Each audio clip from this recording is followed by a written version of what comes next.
Kamar yadda aka ji a babi na farko, code ɗin HTML ana rubuta shi ne a fakaice, don haka duk abin da ba kai tsaye ake yin shi ba, to dole akwai wasu siddabarun tsare-tsare da ake amfani da su kafin a cimma wannan buƙatar.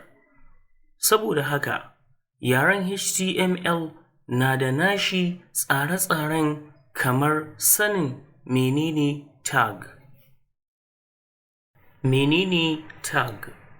Yaren HTML na amfani da tag ne wajen fitar da surar abin da ake so a tsara. Tag ita ce wannan alamar ta baka biyu tare da sunan tag ɗin a tsakiya kamar haka. Idan aka lura, gashi nan an buɗe baka, sannan aka sanya kalmar tag, sannan aka rufe bakar.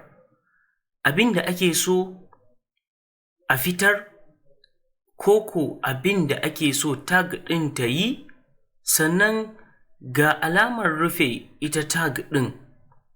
An buɗe wata bakar a gaba, sannan aka sanya alamar / tare da sanya kalmar tag da kuma rufe ita wato bakar. Muhimmin bayani, kamar yadda aka gani a sama, kalmar da aka sakaya ta a cikin baka biyu wato tag ita ce umarnin da aka baiwa browser. Sa'annan ita ce ake so ta ƙirƙiri wani abu a cikin fejin da za a gina. Sa'annan ana kulle ta da 'yar uwarta kamar yadda aka gani a gaban ta farkon wato tag mai alamar /. Idan aka lura, za a ga tana da bambanci da ta farkon, saboda an yi ƙarin wannan alamar ta / a cikinta. Ga misali kamar haka, P tag ce wacce ake amfani da ita wajen ƙirƙirar sakin layi wato paragraph a HTML. Ana buɗe P tag, sannan a sanya rubutun da ake so a ƙirƙira a cikin paragraph ɗin, sannan a kulle ta a gaba da /. Karkasuwar tag a yaren HTML. Tag ta kasu gida biyu ne a yaren HTML kamar haka: tag mai fuska ɗaya wato one-sided tag da kuma tag mai fuska biyu wato two-sided tag. Tag mai fuska ɗaya wato one-sided tag ce wacce take ɗauke da baka biyu na buɗewa kawai tare da alamar kullewa ta / a ƙarkenta.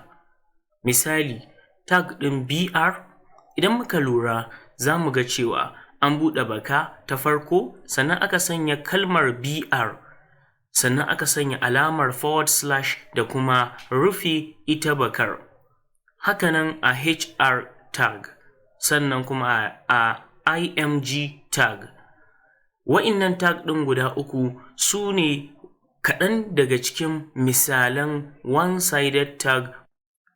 Tag mai fuska biyu wato two-sided tag ce wacce take ɗauke da baka biyu na buɗewa a farko tare da sanya abin da ake so a tsakiyarta, sai a kulle ta da 'yar uwarta a ƙarke tare da sanya alamar / a tag da take biye da ita wato tag ta ƙarke. Misalin tag ɗin su ne kamar ta HTML wacce take ɗauke da 'yar uwarta a ƙarke ta HTML mai alamar /. Haka misalin za a gani gashi na head, title da body, p tag da div tag da sauransu. Ire-iren HTML wato HTML versions. Wannan shi ke nuna mana version ɗin da muke da su a HTML. A shekarar 1991, Tim Berners-Lee ya yi inventing ɗin HTML. A shekara ta 1993, Dave Raggett ya yi drafting ɗin HTML+. A shekara ta 1995, HTML Working Group suka yi defining ɗin HTML 2.0. Haka a shekara ta 1997, W3C Recommendation suka yi HTML 3.2. Sa'annan a shekara ta 1999, W3 suka ƙara yin wato HTML 4.01. A shekara ta 2000, W3C recommendation suka yi Extensible Hypertext Markup Language wato XHTML version 1.0. A shekara ta 2008, WHATWG suka yi HTML5 wanda shine farkon HTML5 wanda su suka yi drafting ɗin shi. A shekara ta 2012, WHATWG HTML5 suka ƙirƙiri standard ta HTML5. A shekara ta 2014, W3C recommendation suka ƙirƙiri HTML5. A shekara ta 2016, W3C candidate recommendation suka saki version na HTML 5.1. A shekara ta 2017, W3C recommendation suka saki version na HTML 5.1 second edition.